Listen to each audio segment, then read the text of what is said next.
Guess who? Brock Bowers. Bowers heading to the end zone. Touchdown, Georgia. I want to talk about Brock Bowers here with the Raiders because I am happy with this pick. And that's what this show is all about. This is all about the Raiders' first-round pick and Brock Bowers. And I think it's a good pick because you have to look at the big picture, man. Aiden O'Connell played 9 games. He started 9 games last year for the Raiders. He started one with Josh McDaniel. I think Josh McDaniel set him up for that game losing interception that he threw to the Chargers in that game. And the play calling was horrible in that game. I think he had a quarterback sneak for a touchdown and all that. But that was his first start. It was a rough one. 6 sacks versus Khalil Mack. I mean, it was a rough first start. But then he started, then they benched him, of course, and then Josh McDaniels gets fired. Antonio Pierce takes over, and he takes this thing 8 games to close out the season. Big wins in Kansas City. And I know he had a horrible game in Kansas City, but a big win, a huge win versus the Chargers. Think about this. Aiden O'Connell against the Chargers, he had completed the ball, I believe, in the first half to 7 or 8 different receivers, and that everything was firing on all cylinders. You had the defense, you had the special teams, and, the offense was just lighting it up. I mean, he's hitting Trey Tucker, and I know that could have been called back, but a nice little end zone grab from Trey Tucker.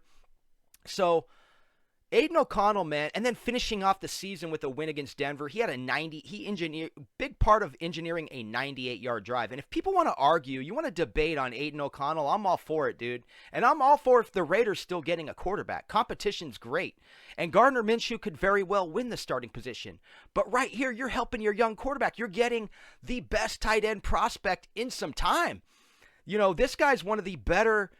That's why they use the term generational talent with him, man, because he was the 7th overall pick. I mean, the 7th overall value into this year's draft, according to most experts.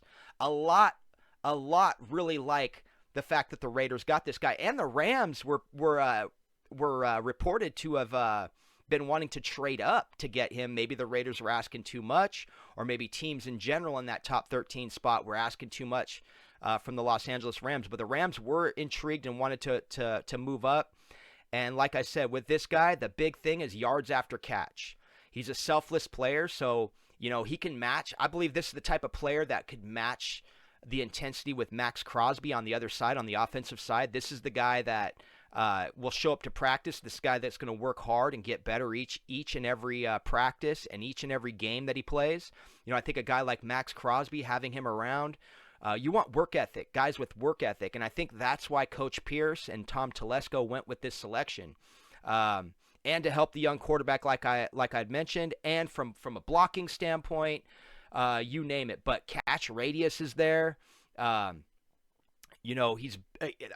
yards after catch is one of his specialties. I believe his average catch, even though he had 6 touchdowns last year, I think he averaged 15 yards per catch, which means he gets huge plays, dude. Which means this guy's making plays. He's running crisp routes.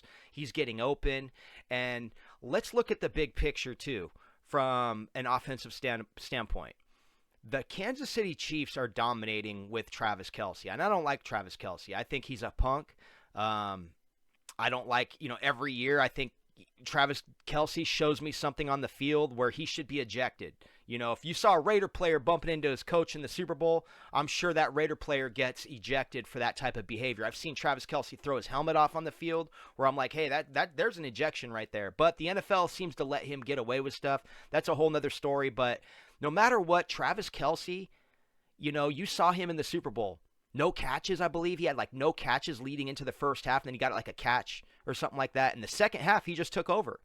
So elite tight end play is crucial in the NFL. I mean, right now it is, because the Chiefs are winning Super Bowls, and they've won 3 out of 4 with Travis Kelce on their roster. The Raiders, they get Michael Mayer last year, who showed us some very good promising catches last year. I want to say it was that Green Bay game. Was it the Green Bay game where he just went up high pointed the ball in the end zone?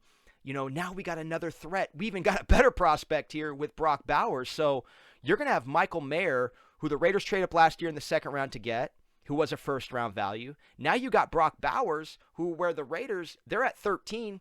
They wanted a quarterback to fall to them, obviously. Teams were high on these quarterbacks. But now you get Brock Bowers, who could have went number 11th overall to the Jets, who pretty much fell out of the top 10. Some had him in the top 10, and now the Raiders are getting him at 13. High value pick. I think this pick makes sense. This is a superstar in the making. You get a superstar in the first round, and the Raiders got one. And as far as the offensive line goes, there are so many offensive line in this draft, man. They go all the way through the undrafted class. And I'll get to my next video, and I'm going to show you my list. I'm going to see what the time is right here. We're at 7 minutes, so it's going to be a 7-minute video. I'm going to try to wrap it up here. But I love this pick. And last night's reaction was just great, man. You got right here, Silver and Black Pride. What they're saying, Raiders shake up the draft by taking Brock Bowers. Yes. And if you're a Georgia fan, which I'm not, but if you're a Georgia fan, you know that the Raiders got a great player here, man. You know they got a great future with this player. So let's get into what they were saying around the league. Got Vic Tafer. He's just quoting Brock Bowers here. He wasn't really sure what was happening, but then the phone call came, and he's juiced. Now, the kid did grow up in Napa, California, watching Raiders training camp, so they talk a little bit about that. You got Mike Renner here, Pro Football Focus, I believe. Couldn't love Brock Bowers to the Raiders more. No one mocked it because of Michael Mayer, but they can easily coexist in the same way Gronk Hernandez did, and that's pretty obvious there. 2 tight end sets are familiar in the NFL, and then even the Chiefs to a certain degree. I did bring up Travis Kelce earlier. They still have that Noah Gray, I believe is his name. He's a difference maker, and then Watson, another player. I think Watson converted to wide receiver, but the Chiefs have a lot of big targets for Mahomes, man, to keep the offense going, and then you add speed. You add speed. So the Raiders have the Trey Tucker. They have Devontae Adams. You got a unique wide receiver in Jacoby Myers, man. He's one of the most unique wide receivers I've ever seen. And then looking at PFF here, you got Brock Bowers, the highest graded tight end in the PFF era, 94.1. So, damn, that is the highest grade for a tight end of all time in the PFF era. And I know some people all don't like PFF, but hey, it's a grading system, and you got to gauge players and the value in so many different ways. Is it overanalyzing? Absolutely. That's what the NFL is. The NFL will always be overanalyzed, so we always have to remember that. But you want to be accurate, and so one thing we try to do over here is we try to aim for accuracy, man. So won't show that. Let's see here. Right here. There's a pretty unique stat right here. You got tight end Brock Bowers had 2,538 receiving yards in his college career. 10 of those came after the catch. That's huge. Nearly almost 50%, 47.8% for reference. Marvin Harrison, 29.1. Rome Odunze, 30%.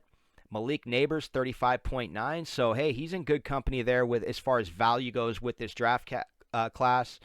This guy's saying he love it. It's better than Mayock reaching for someone like Spencer Rattler. Yeah, we had to make up for that Cleveland Farrell pick, man. We finally get Christian Wilkins now in a Raider uniform. We got him on his rookie. We got him right off his rookie contract too, so not bad there. But we should have drafted Wilkins to begin with. So right here, this guy's disgusted. It's too bad, man. It's too bad, dude. They're kind of building something in Vegas right now. I'm rolling with it, dude. I want to beat the Chiefs, man. And for anybody. Garbage. Should have gotten defense if no QB. Yeah, I agree. I liked Quinyon Mitchell, but you know what? I wouldn't even really overreach for or trade it up for any of the QBs. I mean, what everybody's trying to do is they're looking for the next Patrick Mahomes. It's going to be impossible to find the next the next Patrick Mahomes. Patrick Mahomes is the standard in the league. We got to look at it like this, like the Niners, they really liked Brock Purdy. They like Brock Purdy. He's a 7th round pick. They got him to the Super Bowl. But look at his weapons. He's got George Kittle. He's got, Brandon Ayuk. He's got Deebo Samuel. And now Christian McCaffrey. So you got to put weapons around the quarterback, and we got something with Aiden O'Connell. We got to stop trashing on Aiden O'Connell. He can play in this league. He showed it. He showed it in 8 games that he could play. 8 games that he started, he could play in this league. He started 9 total, as I mentioned earlier, but this is the stat I wanted to get to right here from Robert Griffin III. Bowers isn't a tight end. He is a weapon of mass reception. He is what you want from a tight end, averaging 14.5 yards per reception. I brought that up earlier. Those are key, man. When you have a tight end or just a receiver in general that can just get chunk yardage, it says a lot about his catch passing ability. Now look at this. A running back as a running back, averaging 10.2 yards per carry, and a wide receiver with 26 touchdown receptions in 3 years at Georgia. Raider fans got them a blue blood who raids the end zone. And I couldn't agree with that more. And I don't always agree with Robert Griffin III, but I'll tell you what, I do like this analysis as far as his skill set. And then look over here, you got Skip Bayless showing some love, man. Raiders, Antonio Pierce just got himself another baller. What a steal. Brock Bowers at 13. No QB yet, but no matter the need, you cannot pass up on Brock Bowers at 13. Congrats, Raider Nation. Thank you very much. I appreciate it. I want my team to win the AFC West. First and foremost, I want this team to win the AFC West. Let's argue that. Hey, you got to get through Kansas City first, right? So let's stack up tight ends, man. Let's match that offensive firepower. And you got Luke Getsy. They bring him up. They did go for Cole Kmet out there in Chicago. And it is a dream scenario for an offensive coordinator because any offensive coordinator is going to operate with 2 tight end sets. It's going to help you in the red zone. You got many different looks. And not only that, you got continuity there. You got Zamir White. Zamir White ran the ball hard, man. Ran the ball and showed us something last year. A lot of us are excited for Zamir White going into year 3. And last, we'll just go with what Tashawn Reed had said from The Athletic, and that is expect the Raiders to use a lot of 12 personnel, 1 running back, 2 tight ends, 2 wide receivers next season under offensive coordinator Luke Getsy. The Bears were 7th in 12 personnel snaps last year. Bowers will fill the Cole Kmet role as a versatile weapon who lines up at tight end outside the wide receiver and slot wide receiver. And just to jump off of that, I think Bowers' role will definitely be unique in the red zone. He can be used in so many different ways. But one thing I want to catch on is how the Raiders haven't really thrown too many back shoulder passes. That's one thing I want to see Aiden O'Connell develop this offseason is more chemistry on the back shoulder pass.